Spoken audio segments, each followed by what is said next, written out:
할렐루야. 오늘 우리에게 주시는 하나님의 말씀은 베드로전서 4장 7절로 11절까지의 말씀입니다.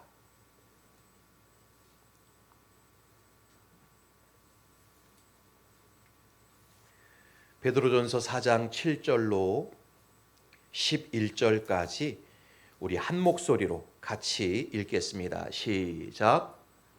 만물의 마지막이 가까이 왔으니 그러므로 너희는 정신을 차리고 근신하여 기도하라. 무엇보다도 뜨겁게 서로 사랑할지니 사랑은 허다한 죄를 덮느니라. 서로 대접하기를 원망 없이 하고 각각 은사를 받은 대로 하나님의 여러 가지 은혜를 맡은 선한 청지기 같이 서로 봉사하라. 만일 누가 말하려면 하나님의 말씀을 하는 것 같이 하고 누가 봉사하려면 하나님이 공급하시는 힘으로 하는 것 같이 하라. 이는 범사에 예수 그리스도로 말미암아 하나님이 영광을 받으시게 하려 함이니 그에게 영광과 권능이 세세에 무궁하도록 있느니라. 아멘. 할렐루야. 2025년 12월 31일 마지막 날까지 달려왔습니다. 우리 옆 사람과 인사하겠습니다. 수고하셨습니다. 애쓰셨습니다. 오늘도 은혜 받으십시오.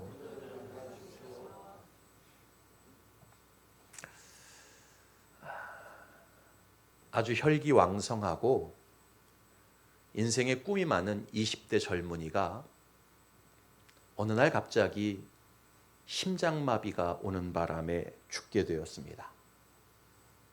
이 젊은이가요, 하나님의 심판대 앞에 서게 되었어요.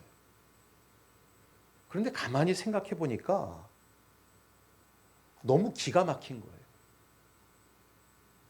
난 20살밖에 안 됐는데, 20대밖에 안 됐는데 이렇게 빨리 죽어서 하나님 심판대 앞에 왔다는 게 너무 억울하고 원통해서 하나님 앞에 항변을 합니다.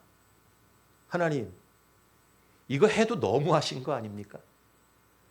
세상에 그렇게 많고 많은 사람이 있는데 굳이 나같이 이렇게 새파랗게 젊은 20대 젊은 이를 이렇게 데려온다는 게 이게 말이 됩니까? 그리고 이렇게 예고도 없이 사람을 불러오시는 게 어디 있습니까? 적어도 준비할 시간은 주고 이렇게 죽는다라는 걸 좀 예고 좀 해주고 그 다음에 저를 부르셔야지 이렇게 젊은 나이에 예고도 없이 부르시면 어떡합니까? 그러면서 그렇게 하나님 앞에 원망을 하고 항변을 했답니다. 하나님께서 그 젊은이의 이야기를 듣고 이 젊은이를 불쌍히 여기셨답니다. 그래가지고 다시 세상으로 돌려보냈대요. 세상으로 돌려보낼 때 이 젊은이가 하나님께 그랬답니다. 하나님, 정말 감사합니다. 다음에 부르실 때는 제가 두말하지 않고 달려오겠습니다. 그런데 꼭 한 가지 부탁이 있습니다. 다음에 부르실 때 제발 좀 예고 좀 해주시고 저를 불러주십시오. 예고만 해주시면 제가 아주 득달같이 오겠습니다. 그리고는 세상으로 내려갔대요. 세상으로 내려온 이 젊은이가요, 열심히 사업을 하고 성공을 하고 가정도 꾸리고 누가 봐도 남부럽지 않을 만큼 재력도 이루고 시간이 흘러서 이제 그 자녀들이 다 장가를 가서 손주들도 몇 명씩 낳게 되었답니다. 그러던 어느 날 잠을 자다가 또다시 심장마비가 와서 그렇게 세상을 등지고 또 올라가게 되었답니다. 다시 하나님의 심판대 앞에 서게 되었어요. 이 사람이요, 이해가 되지를 않는다는 표정으로 다시 하나님께 항변을 합니다. 하나님, 제가 지난번에 말씀드리지 않았습니까? 저를 부르실 때는 어떻게 해달라고? 예고를 좀 해달라고. 너 이제 죽을 때가 다 됐다. 예고 좀 분명하게 해주시라고 그렇게 부탁을 드렸는데 어찌 이렇게 또 예고도 없이 저를 부르셨습니까? 그때 하나님이 그랬대요. 야, 내가 너한테 예고를 할 만큼 많이 했다. 그랬더니 이 사람이 아니 도대체 언제 저에게 부르신다고 예고를 하셨습니까? 그때 하나님이 그러시더래요. 너 잘 한번 생각해봐라. 너 40줄에 들어섰을 때 네 몸이 예전 같지 않다고 스스로 느끼지 않았느냐? 너 50줄이 되었을 때 눈이 점점 침침해지고 어깨에 50견이 오고 기억력도 깜빡깜빡하는 거 느끼지 않았냐? 그리고 너 60줄에 들어섰을 때 네가 거울을 보면서 네 입으로 뭐라고 말했느냐? 너도 참 많이 늙었구나. 네 입으로 그렇게 말하지 않았느냐? 그리고 70줄에 들어섰을 때 네 친구들이 하나하나 세상 떠나는 것을 보면서 네가 그때 뭐라고 말했느냐? 나도 이제 갈 때가 가까웠구나. 네 입으로 그렇게 말하지 않았느냐? 내가 시기마다 여기 올 날이 점점 가까이 온다는 것을 그렇게 많이 예고해 줬는데 왜 예고를 안 해주었다고 하느냐?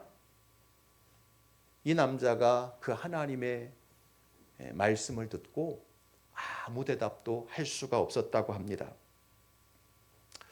여러분, 혹시 이 남자의 모습이 저와 여러분의 모습과 비슷하지는 않습니까? 분명히 체력이 예전만 같지 못하고 눈도 점점 노안이 와서 이제는 다초점 안경을 써야 글을 읽을 수 있고 기억력도 잘 둔다고 두면 도무지 못 찾는 그런 상황으로 날마다 삶이 이렇게 바뀌어가고 있지 않습니까? 그럼에도 불구하고요. 이게 다 하나님이 하나님 앞에 설 날이 가까이 온다라는 예고고 표지판인데 마치 나는 영원히 죽지 않을 것처럼 마치 나는 이 땅에서 영원히 살 것처럼 그렇게 하루하루 살아가고 있지는 않습니까? 하나님께서는요. 지금도 우리가 종말을 향해 달려가고 있는 인생이라는 사실을 다방면에서 이런저런 형태로 보여주시고 예고해주고 계십니다. 문제는 우리가 그 하나님의 예고를 전혀 보려고 하지 않고 듣지 않으려고 하는 데 있다는 것이지요. 그저 무엇을 먹을까? 무엇을 마실까? 어디 가서 즐겁게 재밌게 놀까? 헛된 욕망에 사로잡혀 마치 이 땅의 삶이 무한히 반복될 것 같은 착각 속에 살다 보니까 하나님의 경고, 하나님의 예고를 전혀 알아듣지 못하는 것입니다.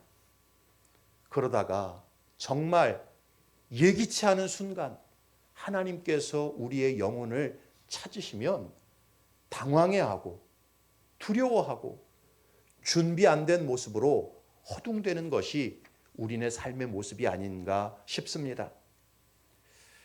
여러분 사실 우리가 1년 365일 매 순간 죽음만 생각하고 종말만 생각하고 살아갈 수는 없지요.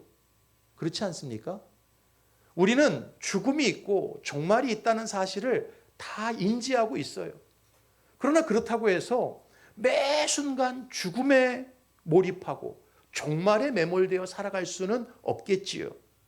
하지만 한 해의 마지막 날, 오늘이 며칠입니까? 2025년 12월 31일. 이제 불과 한 3시간 반만 지나면 한 해가 완전히 저물게 되는 이 시점에 우리는요, 이 순간에는 죽음을 좀 생각하고 종말에 대해서 우리는 깊이 바라보아야 합니다. 내가 어디로부터 와서 왜 살고 결국은 어디로 가는 존재인지, 만약 하나님께서 오늘 밤에라도 내 영혼을 부르신다면 과연 나는 하나님 만날 준비가 온전히 되어 있는지 오늘 이 시간만큼은 말씀 앞에서 우리 자신을 돌아봐야 할 줄로 믿습니다. 자, 그렇다면 2025년 12월 31일 이 마지막 한 해의 수요 기도회에서 우리는 하나님 앞에서 무엇을 돌아보고 점검해야 할까요? 오늘 주신 베드로전서 4장 7절부터 11절 말씀을 통해서 세 가지 하나님 앞에서 우리의 삶을 돌아보면 좋겠습니다. 첫 번째는요, 나는 지금까지 얼마나 기도하면서 하나님의 뜻대로 살았나? 올 한 해 나는 정말 기도 가운데 하나님의 말씀대로 순종하는 삶을 살았나? 이 부분을 이 시간에 우리는 돌아봐야 합니다. 7절 말씀 같이 읽어봅시다. 시작. 만물의 마지막이 가까이 왔으니 그러므로 너희는 정신을 차리고 근신하여 기도하라. 여러분, 우리가 인생을 다 살고 하나님 앞에 서게 되면 성경은 무엇대로 우리가 심판을 받는다고 말씀합니까? 무엇대로 심판을 받는다고 말씀해요? 우리의 행위대로 심판을 받는다라고 말씀합니다. 그런데 그 행위를 심판하는 기준이 뭘까요? 그것은 바로 하나님의 뜻, 하나님의 말씀에 따라서 우리의 모든 행위를 심판합니다. 우리가 하나님의 뜻대로 살고 말씀대로 살았다고 한다면 하나님의 심판대 앞에서 우리는 무궁한 영광과 칭찬과 상급을 받게 될 거예요. 그러나 하나님의 뜻, 하나님의 말씀을 기준으로 우리의 행위를 펼쳐놓고 보았을 때 온통 불순종하고 그 말씀을 거역한 삶으로 가득하다면 우리는 큰 부끄러움과 함께 형벌을 면치 못할 것입니다. 이것은 제가 여러분에게 협박하는 이야기가 아니라 하나님의 말씀이 그것을 분명하게 말씀하고 있어요. 누가복음 12장 47절, 48절 같이 한번 읽어봅시다. 시작. 주인의 뜻을 알고도 준비하지 아니하고 그 뜻대로 행하지 아니한 종은 많이 맞을 것이요 알지 못하고 맞을 일을 행한 종은 적게 맞으리라. 여러분, 예수님은요 아주 직접적이고 구체적인 표현을 하세요. 어떤 일이 벌어진답니까? 맞는 일이 벌어진대요. 야, 일단 좀 맞고 시작하자. 우리 일상에서 그런 얘기들 가끔 하지 않아요? 하나님의 심판대 앞에 서는 날 맞는데요. 그런데 하나님의 뜻을 알고도 행치 않고 맞을 짓을 한 놈은 많이 맞고 모르고 맞을 짓을 한 놈들은 좀 적게 맞는다. 우리 주님께서 그렇게 말씀을 하고 계세요. 자, 그렇다면 우리 자신에게 한번 솔직하게 물어봅시다. 나는 하나님의 뜻이 뭔지 잘 몰라서 그 뜻대로 살지 못합니까? 아니면 잘 알고 있어요. 이게 하나님의 뜻이라는 거 내 마음이 알고 내 지각이 알고 있어요. 하지만 그럼에도 불구하고 상황과 형편에 떠밀려 그 뜻대로 살지 못했습니까? 전자입니까? 후자입니까? 스스로에게 한번 질문해 보세요. 나는 하나님의 뜻을 잘 몰라서 그 뜻대로 못 살았어. 아니면 알기는 다 알아. 근데 상황과 형편이 마음은 원이로 돼. 늘 우리가 하는 말, 육신이 약해서. 그래서 못했어. 전자입니까? 후자입니까? 후자인 경우가 압도적으로 많지요. 사실 신앙생활을 웬만큼 한 사람들은요, 하나님의 뜻이 뭔지를 그냥 알아요. 내 양심이 직관적으로 이건 하나님의 뜻이다. 이건 하나님이 기뻐하시는 방향이다. 우리가 알아요. 그러나 상황과 형편 때문에 그 뜻대로 그 말씀대로 살지 못할 때가 너무나 많은 것이 우리의 현실입니다. 그래서 베드로는 오늘 말씀을 통해서 뭐라고 말씀합니까? 그러므로 너희는 정신을 차리고 근신하여 기도하라. 그렇게 명령하는 거예요. 여러분, 이게 무슨 뜻인 줄 아십니까? 우리가 정신을 차리고 깨어 근신하여 기도할 때만 하나님의 뜻대로, 하나님의 말씀대로 살 수 있다는 뜻입니다. 여러분, 아는 것과 행하는 것 사이에는 엄청난 간격이 있어요. 알고는 있지만 그 아는 대로 행동하지 못할 때가 얼마나 많은지 몰라요. 하나님의 말씀을 알고 하나님의 뜻을 아는데 그 말씀과 뜻을 내 삶을 통해서 행하는 자리까지 가는데 필요한 게 기도입니다. 근신하여 깨어 기도할 때 우리는 머리에서 아는 하나님의 뜻, 머리로 아는 하나님의 말씀을 내 온몸으로 행할 수 있는 힘과 확신을 얻게 되는 거예요. 여러분, 예수님을 한번 생각해 보세요. 6월절 전날 예수님은 자신이 이제 십자가에 못 박혀 죽는다는 사실, 그것을 위해 내가 이 땅에 왔다는 사실을 아셨을까요? 모르셨을까요? 예, 요한복음을 읽어보면 예수님은 내가 이때를 위해서 왔고 세상에 세상죄를 지고 가는 하나님의 어린 양이 되기 위해서 십자가를 져야 한다는 사실을 명확하게 알고 계셨어요. 그러나 그 하나님의 뜻을 알고 있다고 해서 그냥 아무렇지도 않게 자동적으로 하나님의 뜻을 행하실 수 있었던 것은 아니었지요. 하나님의 뜻이 예수님의 마음을 온전히 물들이기까지, 하나님의 말씀이 예수님의 심령을 온전히 주장하기까지 예수님은 처절하게 기도하셨습니다. 할렐루야. 겟세마네 동산에서 그 땀방울이 핏방울로 변화될 정도로 간절하게 기도하셨어요. 그래서 예수님도 깨어 근신하여 기도함으로 하나님의 뜻을 성취하실 수 있으셨습니다. 여러분, 따라합시다. 기도는 내 영혼이 하나님의 뜻에 설득당하는 과정이다. 우리는 하나님의 뜻을 잘 알아요. 하나님의 말씀이 무엇을 원하시는지도 압니다.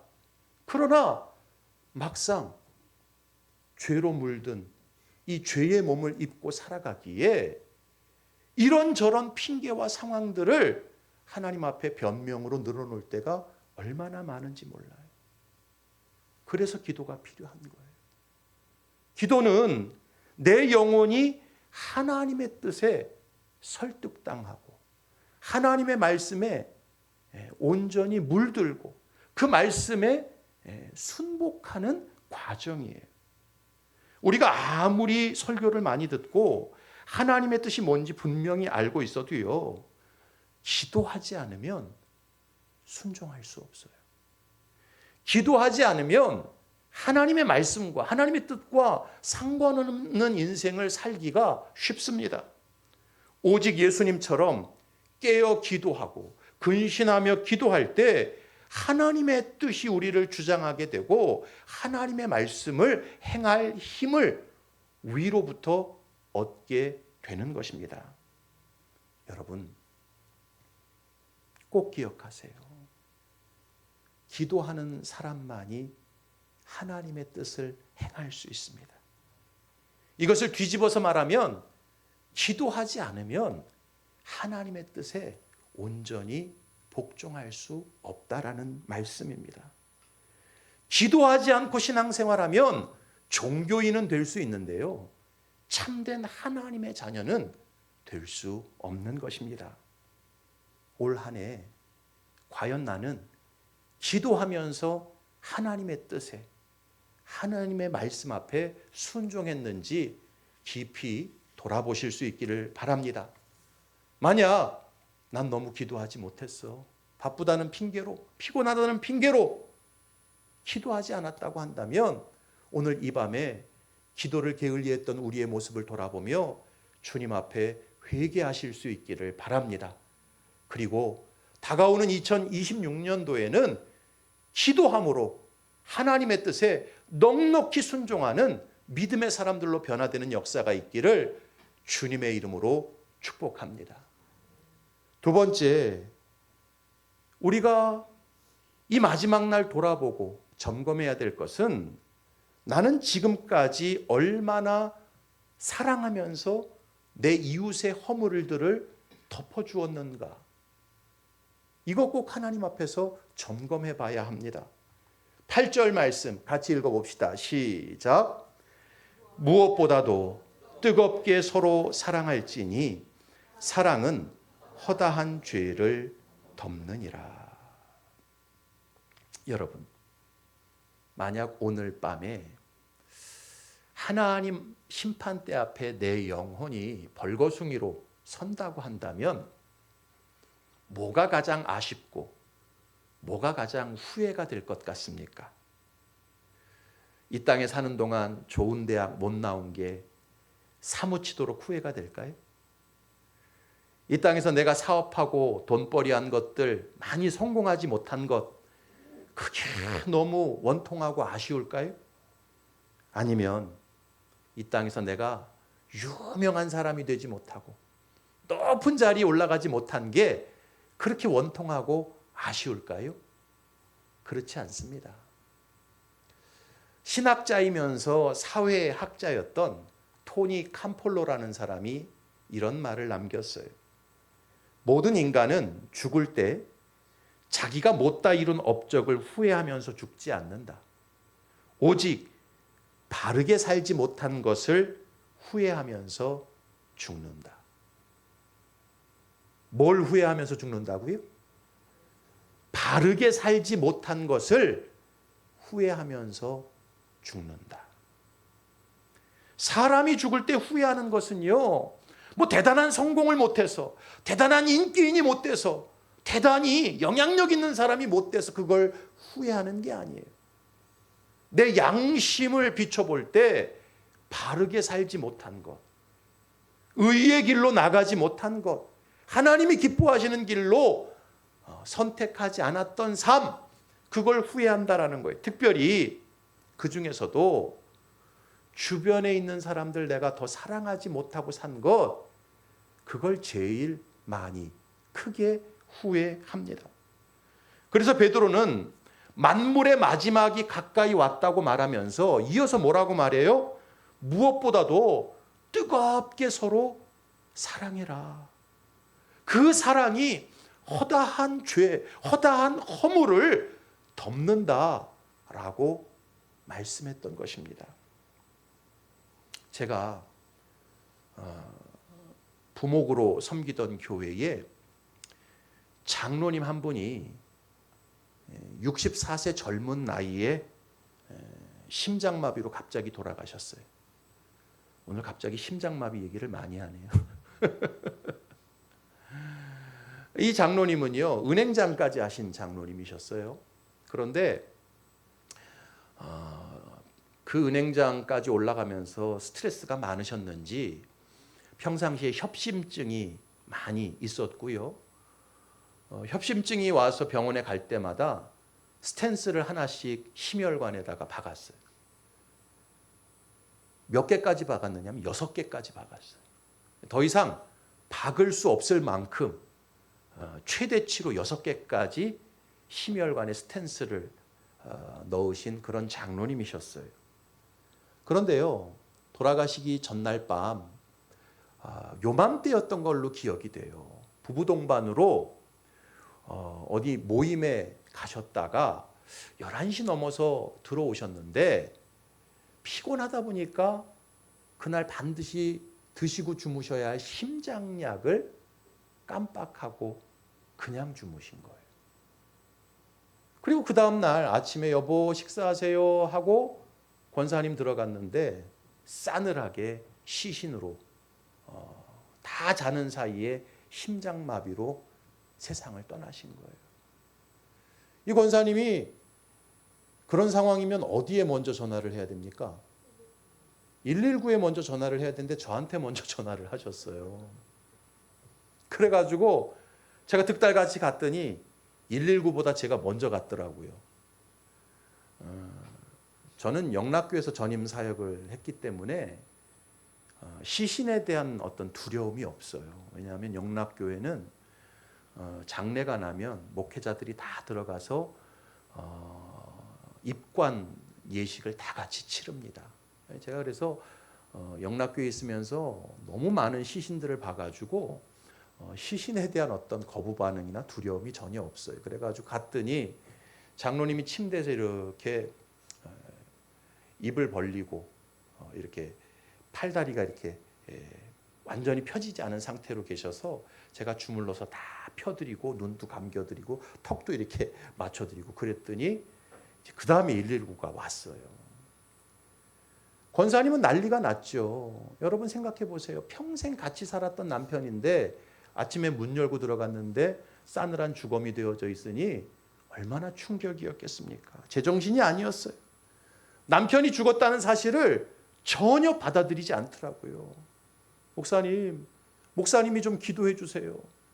목사님이 기도하면 곧 일어날 것 같아요. 얼마나 난감합니까? 제가 무슨 예수님도 아니고. 그 죽음의 현실을 전혀 받아들이지를 못해요. 급기야 원망과 울음을 터뜨리면서 제가 지금까지도 잊어버리지 않는 정말 그 한마디 말씀을 외치더라고요. 뭐라고 외쳤냐면 나한테 수발들 기회도 주지 않고 이렇게 갑자기 죽으면 나는 어떻게 하란 말이야. 그러면서 엉엉 우는 거예요. 그 권사님이 그 장로님한테 좀 잘 못하셨거든요.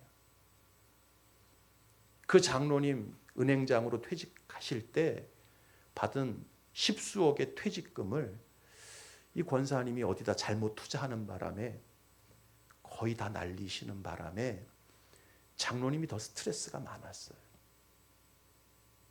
저는 그 내막을 알고 있었기 때문에 그 외침의 의미를 이해했죠. 나한테 수발들 기회도 주지 않고 이렇게 갑자기 죽으면 나는 어떻게 하란 말이야. 여러분, 그게 권사님만의 이야기는 아니에요. 사람들은 언제나 때늦은 후회를 합니다. 사실은 지금이 수발 들어줄 기회고, 지금이 선을 행할 기회고, 지금이 용서할 기회고, 지금이 사랑할 때입니다. 할렐루야. 그런데 우리는 언제나 미움과 욕심에 사로잡혀서 에이 다음에 수발 들지 뭐, 다음에 조금 더 잘해주지 뭐, 다음에 그때 미안하다라고 말하지 뭐, 다음에 그때 좀 함께 해주지 뭐, 항상 다음으로 미루어 버려요. 그러다가 영영 기회를 놓쳐버리고 맙니다. 사랑하는 성도 여러분, 인생을 후회 없이 가장 잘 사는 사람이 누구인지 아십니까? 바로 지금 내 옆에 있는 사람들을 뜨겁게 사랑하고 뜨겁게 섬기고 넉넉한 마음으로 용납하는 사람이 가장 인생을 복되게 잘 사는 사람입니다. 그런 사람만이 허다한 죄와 부끄러움을 덮고요, 하나님 앞에서도 어여시 설 수 있는 인생이 되는 거예요. 올 한 해를 뒤돌아보면서 한번 돌아보세요. 나는 식구들을 정말 뜨겁게 사랑했는가? 함께 신앙생활하는 내 교우, 영원한 천국 가족들 정말 후회함 없이 사랑했는가? 마음에 있는 앙금들, 감정들 그때그때 잘 털어내고 매듭짓지 않았나? 여러분, 이 마지막 날 자신의 모습을 돌아보실 수 있기를 바랍니다.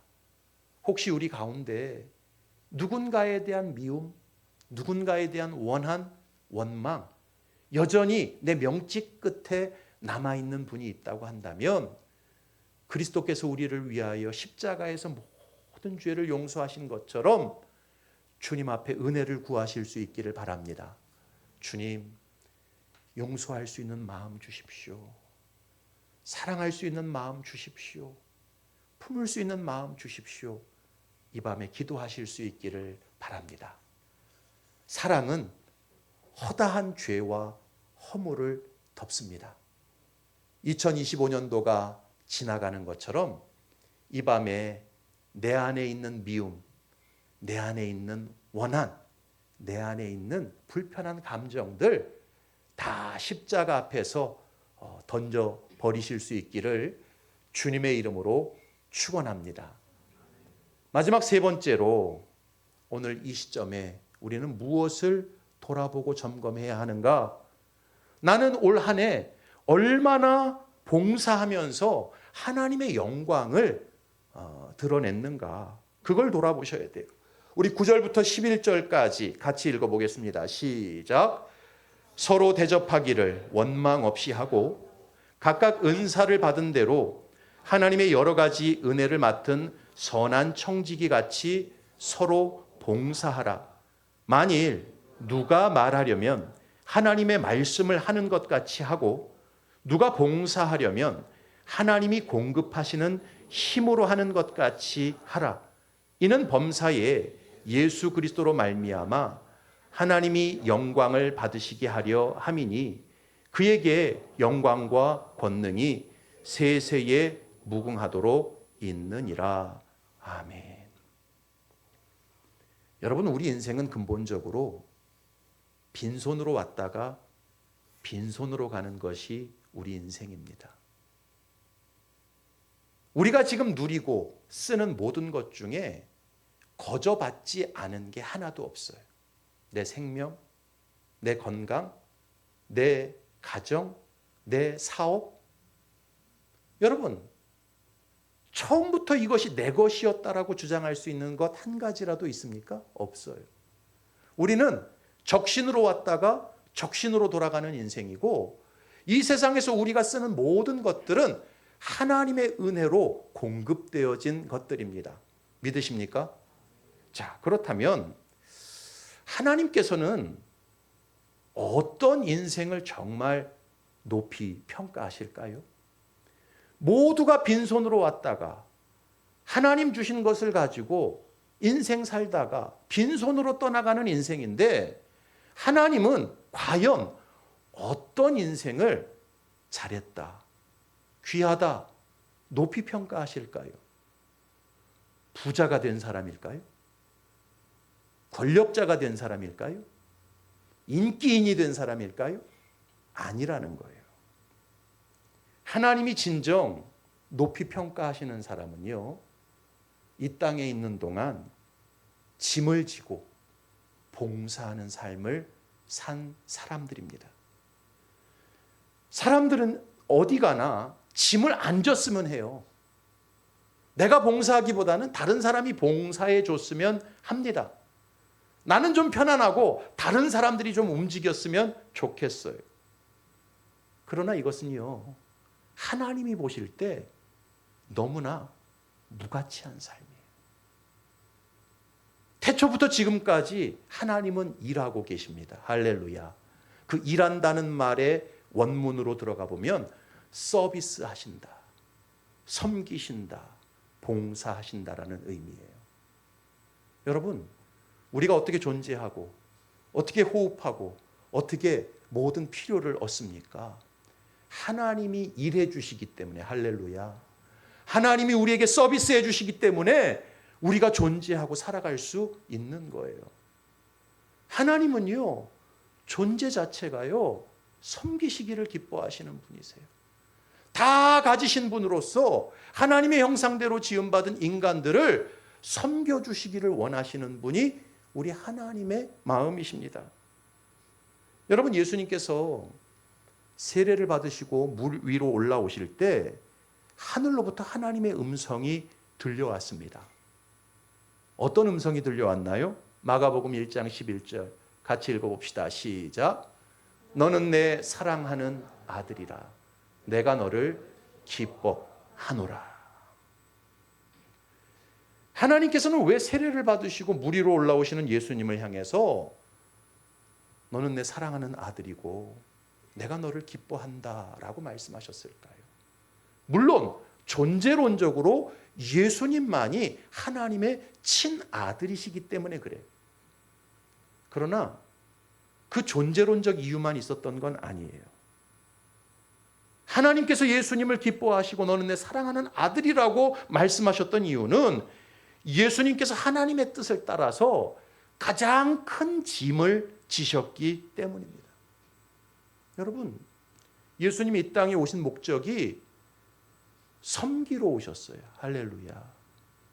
인자에 온 것은 섬김을 받으려 함이 아니라 도리어 섬기려 하고 자기 목숨을 많은 사람의 대속물로 내어주려 함이라. 할렐루야.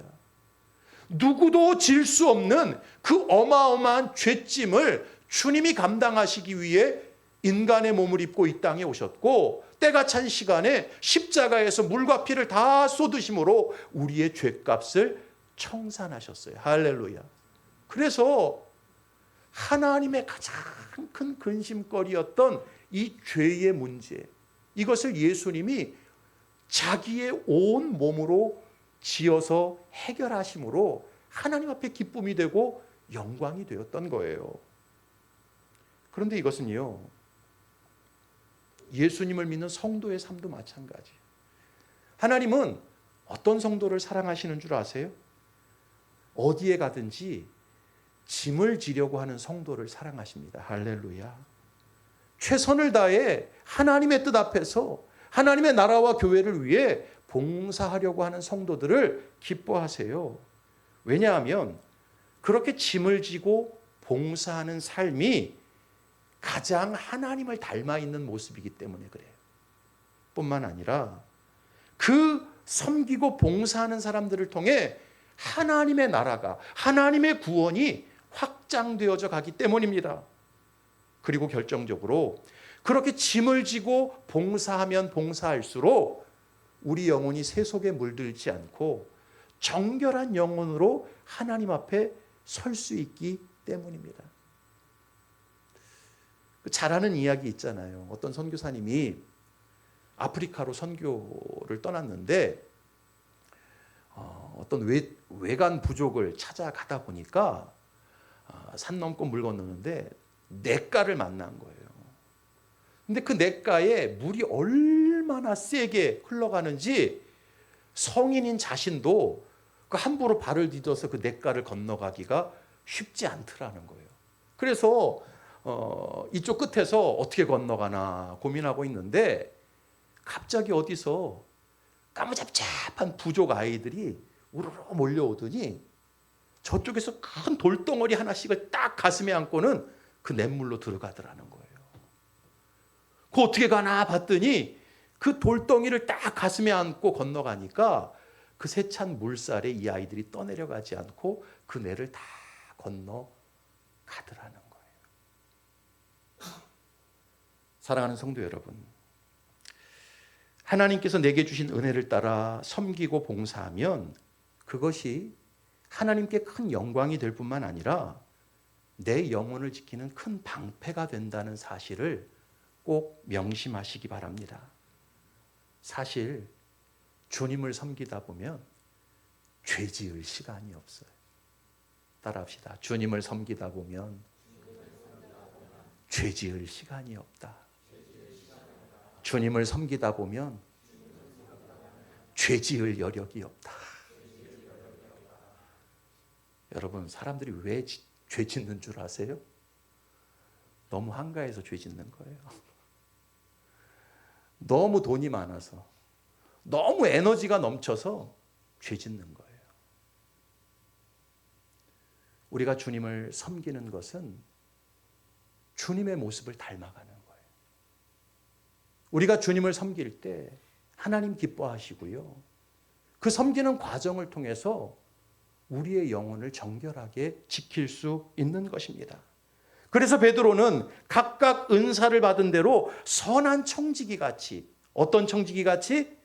선한 청지기 같이 그냥 하는 일마다 트집 잡고 삐딱한 눈으로 보고 그러지 말고, 악한 청지기 같이 하지 말고 선한 청지기 같이 봉사하라고 명령하는 것입니다. 누가 말을 하려고 하면 하나님의 말씀을 전하는 것 같이 하고, 누가 봉사하려고 하면 하나님이 공급하시는 힘으로 하는 것 같이 하라. 무슨 얘기예요? 최선을 다해 나 자신을 쏟아부어 그렇게 봉사하라는 의미입니다. 2025년 한 해 여러분은 어떻게 사셨습니까? 하나님께서 주신 은혜와 은사를 따라 최선을 다해 봉사하셨습니까? 그래서 하나님께 영광을 돌리고 내 영혼을 정결하게 지키셨습니까? 특별히 여러분, 봉사에도 우선순위가 있는 거 아세요? 제일 우선된 봉사는, 따라합시다, 예배 봉사다. 두 번째는 헌금 봉사다. 세 번째는 기도 봉사다. 네 번째는 섬김 봉사다. 다섯 번째는 재능 봉사다. 예, 하나님을 섬길 때는요, 이 우선순위를 따라 섬기는 거예요. 예배가 가장 큰 봉사예요. 할렐루야. 여러분, 11조로 하나님의 교회와 나라를 세우는 거 두 번째 봉사입니다. 범사에 기도하며 하나님의 뜻을 구하는 거 귀한 봉사예요. 또 교회 안에서 이런저런 섬김의 일들 감당하는 거 귀한 봉사입니다. 그리고 내게 주신 달란트, 재능을 따라 섬기는 거 하나님이 기뻐하시는 봉사예요. 만약 올 한 해 누가 좀 섬겨주지 않나? 누가 내 대신 짐 좀 지지 않나? 이런 마음이 많았다면 하나님 앞에서 회개하실 수 있기를 바랍니다. 그리고 다가오는 2026년도에는 하나님 앞에서 최선을 다해 봉사하실 수 있기를 바랍니다. 그래서 하나님 앞에 기쁨이 되고 영혼을 정결하게 만들어가는 복된 한 해가 되실 수 있기를 주님의 이름으로 축복합니다. 오늘 주신 말씀을 생각하면서 우리 찬양합시다.